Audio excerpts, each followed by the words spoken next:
ఉన్నారో వాళ్ళను కూడా పైకి తేవడం కోసం P4 తీసుకొస్తున్నామని కూడా తెలియజేస్తూ మరొకసారి ఈరోజు వచ్చినప్పుడు ఒక మంచి అవకాశం ఇచ్చారు.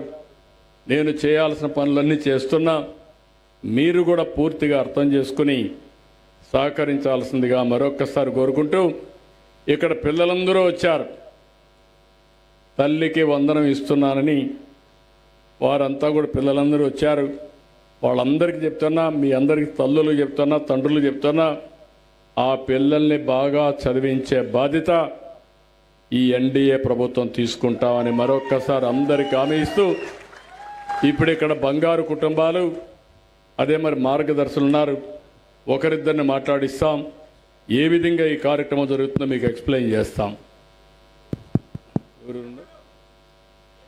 రమ్మ మళ్ళీ మళ్ళీ మళ్ళీ ఇది అయిపోయినాక ఆ పక్కన నిలబడుకోండి, నేను పోయేటప్పుడు మాట్లాడి తీసుకుంటాను.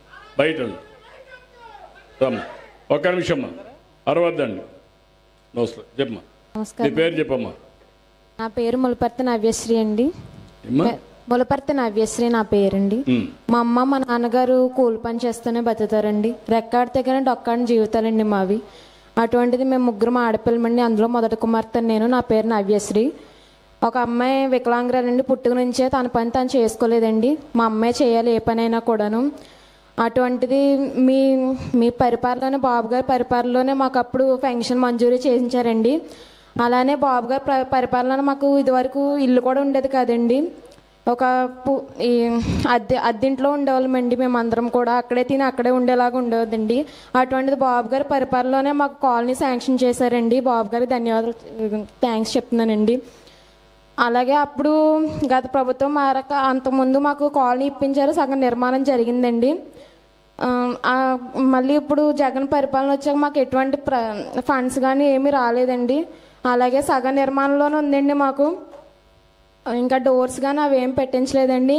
అప్పుడు మీరే నిర్మాణం మొదలు పెట్టారు. ఇప్పుడు పూర్తి చేయాలని మిమ్మల్ని హంబుల్గా రిక్వెస్ట్ చేస్తున్నానండి. అలాగే నా చెల్లి, మేము ముగ్గురం ఆడపిల్లమండి. మా చెల్లిని కూడా మేము ఎడ్యుకేషన్ లోన్ తీసుకొని చదివిస్తున్నామండి. అలాగే మా అమ్మ కూడా అనారోగ్యంగా ఉంటుందండి. మా నాన్నగారితో ఒకరు కష్టపడి చేస్తేనే మాకు ఇల్లు గడుస్తుందండి. అటువంటిది ఇప్పుడు నేను ఇంకా ఆర్థికంగా చాలా ఇబ్బందిగా ఉందని నా గ్రాడ్యుయేషన్ కంప్లీట్ చేశానండి. BSc కెమిస్ట్రీ నేను, ప్లస్ NCC కూడా చేశానండి. ఇంట్లో గడవట్లేదని నేను కూడా మానేసి ఇంకా ప్రైవేట్ స్కూల్లో టీచర్ కింద చేస్తున్నానండి ప్రస్తుతానికి. అక్కడ 10,000 ఇస్తారండి. అక్కడ చేస్తున్నానండి ప్రస్తుతానికి. నాకు ఒక మంచి ఉద్యోగం ఇప్పిస్తే నా కుటుంబాన్ని పెంచే బాధ్యత ఇప్పుడు నా మీదే పడిందండి. ఎందుకంటే ఎల్లకాలం తల్లిదండ్రులు కష్టం మీద ఉండడం కష్టం కదండి. అందుకనే మీరు ఏదన్నా మార్గం చూపిస్తారని మీకు హంబుల్గా రిక్వెస్ట్ చేస్తున్నానండి. అలాగే మా చెల్లి విషయంలో కూడా కొంచెం ఆలోచించమని చెప్తున్నానండి. ఈ అవకాశం నేనేమో తప్పులు మాట్లాడుతుంటే సదాగా మనకు క్షమించమని చెప్తున్నానండి. ఇక్కడ బంగారు కుటుంబం ఈ అమ్మాయిని ప్లీజ్కా మీరు ఎట్లా ఏమనుకుంటున్నారు? ఇప్పుడు ఆ ప్రొఫైల్ చూశారు, స్టడీ చేశారా? చెప్పండి, మీరు స్టడీ చేస్తుంటే ఏంటి మీ అభిప్రాయం, ఏంటి, ఎట్లా చేస్తారు? ఇప్పుడు ఈ అమ్మాయిని బంగారు కుటుంబంగా మనం అడాప్ట్ చేసుకుంటున్నాం. అదే సమయంలో మార్గదర్శిగా వారిని సెలెక్ట్ చేశాం. ఆయన ఈ అమ్మాయి సమస్య చెప్పింది, ఆయన కూడా స్టడీ చేశాడు. ఏ విధంగా ఆదుకుంటారో ఒకసారి ఐడియా ఇస్తాడు. అందరికీ నమస్కారం అండి. మన విజనరీ లీడర్ ఎప్పుడు మన రాష్ట్ర భవిష్యత్తు కోసం, సంక్షేమం కోసం పనిచేస్తున్న మన ఆనరబుల్ చీఫ్ మినిస్టర్ గారికి నా నమస్కారం.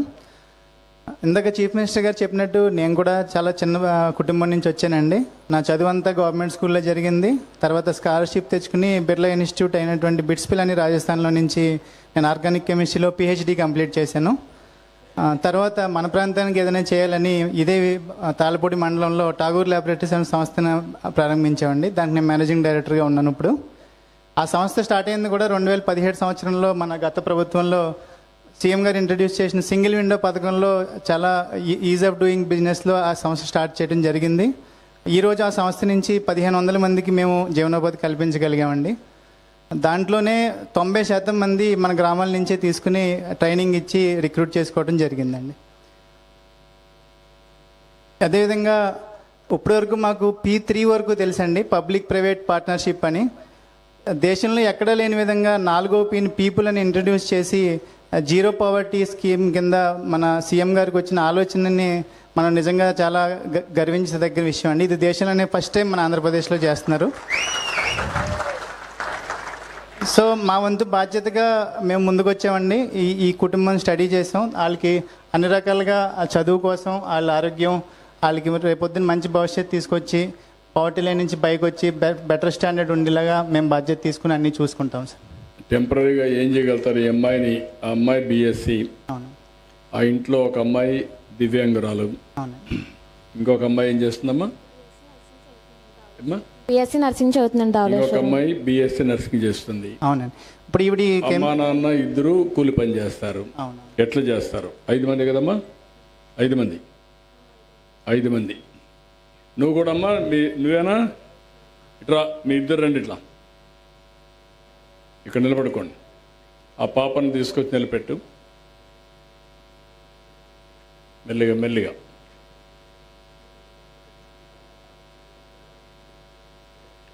ఇట్రా అమ్మా.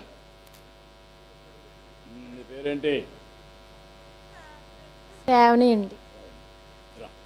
పక్కన నువ్వు కూతురా? మా నాన్నగారండి. మీ నాన్నగారు. ఇట్రా, నువ్వు పట్టుకో, అమ్మాయిని నువ్వు పట్టుకో. చెప్పమ్మా, ఇప్పుడు చెప్పు. ఈ కుటుంబాన్ని చూసావు, ఇంకొక అమ్మాయి బీఎస్సీ నర్సింగ్ చేస్తా ఉంది. ఇప్పుడు నువ్వు ఎట్లా వీళ్ళని, నువ్వేం పని చేస్తావా? కూలి పని. నువ్వు కూడా అమ్మా? ఆవిడిద్దరూ కూలి పని చేస్తారు. ఈ అమ్మాయిని కష్టపడి బీఎస్సీ ఇచ్చారు. ఈ అమ్మాయి పాపం ఇబ్బందుల్లో ఉంది, దివ్యాంగురాలు, తెలివితేటలున్నాయి, కమిట్మెంట్ ఉంది.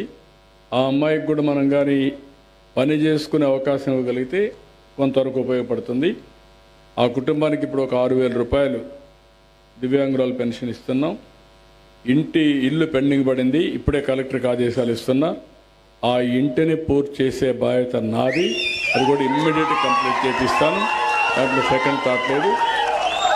ఇక్కడి నుంచి ఈ కుటుంబాన్ని, 3 పిల్లల్ని, వీళ్ళిద్దరిని, ప్రజల్ని ఒక ఆస్తిగా, అంటే అందరూ ఏమనుకుంటారంటే ఆ అమ్మాయి ఇబ్బందుల్లో ఉంది కాబట్టి పాపం ఏం చేయలేదు అని వదిలేస్తూ ఉంటాం.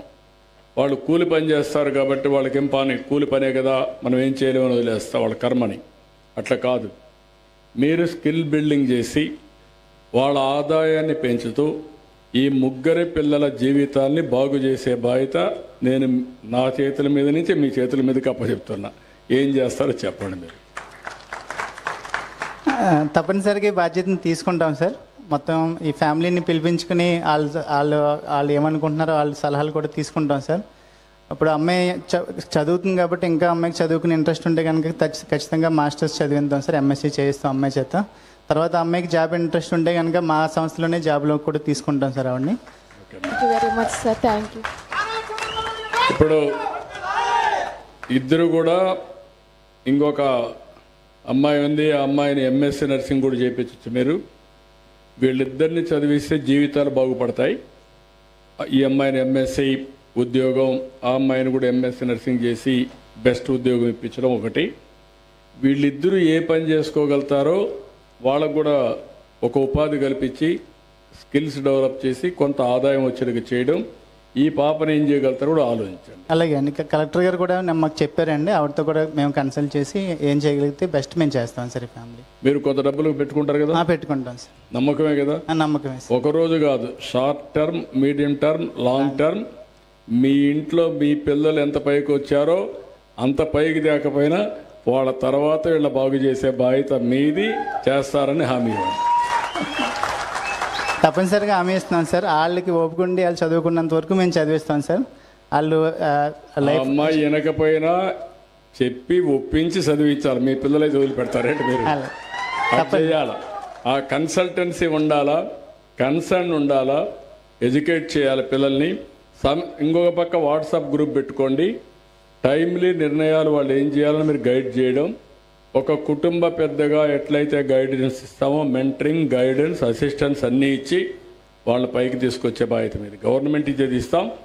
రేపు ఒకటే అడుగుతున్నా, మీరెట్టయితే ప్రభుత్వ స్కాలర్షిప్ తీసుకొని ఈరోజు మార్గదర్శిగా ఇక్కడ నిలబడుకున్నారో ఒక రోజున ఈ అమ్మాయి 10 మందికి సహాయం చేసే మార్గదర్శిగా నిలబడుకునే పరిస్థితి నువ్వు తీసుకురావాలి. తప్పనిసరిగా తీసుకొస్తాను. ఓకే, ఏంటమ్మా నువ్వు చెప్పు, నువ్వేం చేస్తావు చెప్పు. ఆయన అన్ని చెప్పాడు చేస్తాను, చేయించుకుంటా, అన్ని దగ్గరుండి నేర్చుకొని పైకి వస్తావా? కంపల్సరీ చేస్తాను సార్ నేను.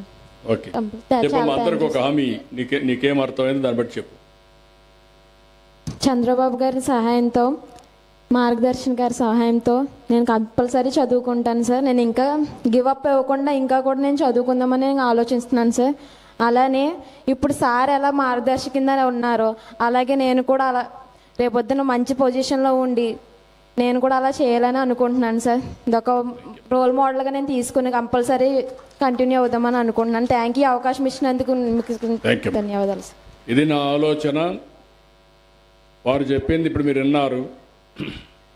ఆర్థిక సంస్కరణలు వచ్చిన తర్వాత P3 వచ్చింది, అంటే పబ్లిక్ ప్రైవేట్ పార్ట్నర్షిప్. ఒక రోడ్డు, ఒక టెలికమ్యూనికేషన్, ఒక ఎయిర్పోర్టు, ఒక పోర్టు, ఒక పవర్ స్టేషన్, ఇవన్నీ కూడా ప్రైవేట్ వ్యక్తులు వచ్చి ప్రభుత్వంతో ఒక అవగాహన చేసుకొని దానిపైన యూజర్ ఛార్జెస్ పెట్టి డబ్బులు సంపాదించారు. అప్పులు తెస్తే అప్పులు కూడా తిరిగి పే చేశారు. అందులో భాగమే ఇండస్ట్రీ, అందులో భాగమే కాలేజ్, ఇవన్నీ వచ్చాయి. ఇప్పుడు మొన్నటి వరకు ప్రభుత్వం యొక్క డబ్బుల సహాయంతో పైకొచ్చిన వ్యక్తి 10 మందికి ఉద్యోగాలు ఇచ్చే పరిస్థితికి వచ్చాడు, 10 మందికి సహాయం చేసే పరిస్థితికి వచ్చాడు. ఇంతవరకు ఇది లేదు. ఈరోజు నేను బిల్ గేట్స్ చెప్పాను, కొన్ని లక్షల కోట్ల రూపాయలు ప్రజలకు ఖర్చు పెడుతున్నాడు. హెల్త్ సెక్టర్లో, ఎన్విరాన్మెంట్ సెక్టర్లో పేద పిల్లల కోసం ఖర్చు పెడుతున్నాడు. నేను తీసుకున్న విధానం, పేదవాళ్ళు కూడా ఆస్తి. ఈ అమ్మాయికి తెలివితేటలు లేవని కాదు, మొన్నటి వరకు ఆయన పరిస్థితి అదే, చిన్నప్పుడు నా పరిస్థితి అదే. నేను కూడా 6-7 కిలోమీటర్లు నడిచి నా పుస్తకాలను నేను మోసుకొని తెల్లవారితో మా తల్లి భోజనం తయారు చేస్తే నేను ఆ భోజనం చేసేపి అక్కడ భోంచేసి చదువుకున్నాను. అలాంటివన్నీ ఉంటాయి. అయితే అవకాశాన్ని ఉపయోగించుకొని అడుగడుగు ముందుకు పోయాను. నేను అందుకనే ఇది ఒక పెద్ద కార్యక్రమం తీసుకున్నాను.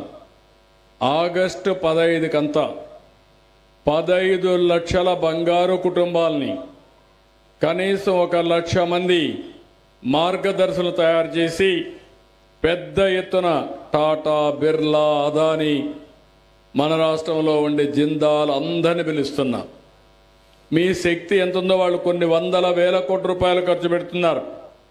మొన్న నేను అడిగాను, మెగా ఉంటే అడిగాను, 200 కోట్లు 150 కోట్లు ఖర్చు పెడుతున్నారు. ఈ ప్రోగ్రాంలో ఒక 50-100 కోట్ల రూపాయలు ఖర్చు పెట్టి ఒక 20,000 10,000 కుటుంబాలను పైకి తీసుకొచ్చే బాధ్యత తీసుకోమన్నా వాళ్ళు కూడా తీసుకుంటున్నారు. అందుకే మళ్ళీ పిలిపిస్తున్నాం, మీకు నచ్చిన వ్యక్తుల్ని, బంగారు కుటుంబాలని ఎంపిక చేసుకోండి.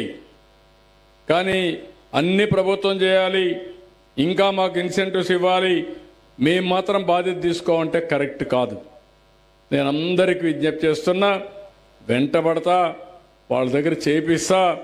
ఒకప్పుడు జన్మభూమి చేశాం, జన్మభూమి పిలుస్తుంది రా, కదిలి రా అంటే ప్రపంచంలో ఉండే తెలుగు వాళ్ళందరూ వచ్చి స్కూల్ బిల్డింగ్లు కట్టారు, చెరువులు దువ్వారు, శ్మశానాలు రిపేర్ చేశారు, చాలా పనులు చేశారు. అది సమాజం కోసం చేశారు. ఈరోజు మనతో పుట్టిన వాళ్ళు ఇంకా వెనుకబడి ఉన్నారు. మన దగ్గర కోట్ల రూపాయలు ఉన్నాయి, వాళ్ళ దగ్గర 100 రూపాయలు లేవు. వాళ్ళ యొక్క జీవన ప్రమాణాలు ఇంకా చాలా అధ్వానంగా ఉన్నాయి. అది మార్పు కోసమే మార్గదర్శి బంగారు కుటుంబం. ఇది ప్రారంభం మాత్రం. ఇది నేను చేయగలిగితే దీనికంటే ఈ జీవితంలో ఇంకొక కోరిక నేను కోరుకోనని చెప్పి కూడా నేను మీకు తెలియజేస్తున్నా. అది చేసి నిరూపించుకుంటా. బంగారు కుటుంబాలు కూడా మీరు గుర్తుపెట్టుకోవాలి. మా దౌర్భాగ్యం, దేవుడు చిన్న చూపు చూశాడు, నేను కూలి పనే చేసుకుంటా, లేకపోతే నేను కష్టపడను, నాకేం తెలియదు, ఇలాంటి ఆలోచనలు మానేయండి. పేదరిక ఆలోచనలు చేయొద్దండి. మీకు కూడా ఒక వ్యక్తిత్వం ఉంది, మీకు కూడా ఒక శక్తి ఉంది. చిన్నప్పుడు 4-5 సంవత్సరాలు కష్టపడండి, మీ జీవితం బంగారు భవిష్యత్తు అవుతుంది. ఆ మెసేజ్ ఇవ్వడానికే నేను ప్రతి నెల ఈ కార్యక్రమాన్ని పెట్టుకున్నా. నేను ఒక్కడే కావడం కాదు, రాష్ట్రంలో ఉండే ప్రతి ఒక్క వ్యక్తికి మొదటి తారీఖు అంటే గుర్తు రావాల్సింది పేదవాడికి సేవ చేయాలనే ఆలోచన రావాలి. అది రావడం కోసం ఈ కార్యక్రమానికి శ్రీకారం చుట్టామని చెప్పి కూడా నేను మీకు తెలియజేసుకుంటూ, ఇప్పుడే ఇక్కడ ఉండే ఎమ్మెల్యే గారు కొన్ని విషయాలు నన్ను రిక్వెస్ట్ చేశాడు. ఒక పక్క ఈ పనులు చేస్తూనే గోదావరి జిల్లాలో మనం చూస్తే లిఫ్ట్ ఇరిగేషన్లు అన్నీ కూడా సిక్ అయినాయి, అవన్నీ కూడా ఇమ్మీడియట్గా రిపేర్ చేయించమని కోరాడు. తప్పకుండా ఇవన్నీ పూర్తి చేసి మళ్ళీ రైతులకు నీళ్లు ఇచ్చే బాధ్యత ఈ ప్రభుత్వం తొందరలోనే తీసుకుంటామని మీ అందరికీ హామీ ఇస్తున్నా. రెండోది, ఇక్కడుండే హాస్పిటల్ని, కొవ్వూరులో ఉండే హాస్పిటల్ని 50 పడకల ఆసుపత్రిని దీన్ని 150 పడకలు చేయాలని కూడా కోరాడు. ఏ మోడల్లో తీసుకురావాలో అన్ని నియోజకవర్గాలు ఆలోచిస్తున్నాం. 100 నుంచి 200 పడకల ఆసుపత్రులు ప్రతి ఒక్క నియోజకవర్గానికి ఇవ్వాలనుకుంటున్నాం. ఆ మోడల్లో దీన్ని కూడా పెట్టిస్తానని చెప్పి తెలియజేసుకుంటూ, మూడోది, ఇక్కడికి వచ్చినప్పుడు డిగ్రీ కాలేజ్ శాంక్షన్ అయింది, బిల్డింగ్ లేదు, అది కట్టించాలని చెప్పి రిక్వెస్ట్ చేశాడు. ఈ 3 కూడా శాంక్షన్ చేసి ఈ నియోజకవర్గ అభివృద్ధి కోసం అన్ని విధాలా సహకరిస్తామని మరొక్కసారి హామీ ఇస్తూ, ఈరోజు బాగా ఆలస్యమైంది.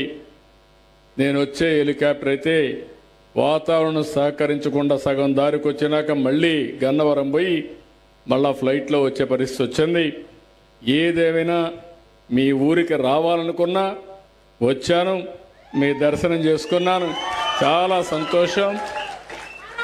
అప్పుడప్పుడు కొన్ని ఇబ్బందులు వస్తాయి, అప్పుడప్పుడు కొన్ని ఇబ్బందులు వస్తూ ఉంటాయి, అనివార్య పరిస్థితులు వస్తూ ఉంటాయి. నేను కూడా దారిలోకి వచ్చాను కాబట్టి, వర్షం పడింది కాబట్టి నేను మళ్ళీ ఇంటికి పడుకోవచ్చు, కానీ కాదు, రావాలి, ఈ మీటింగ్ జరగాలి, మీ అందరితో కలవాలనే ఉద్దేశంతో వచ్చాను. కలిసినందుకు మనస్ఫూర్తిగా సంతోషంగా ఉంది. దీనికి మీ అందరికీ ధన్యవాదాలు తెలియజేసుకుంటూ సెలవు తీసుకుంటున్నా. జై హింద్, జై జన్మభూమి.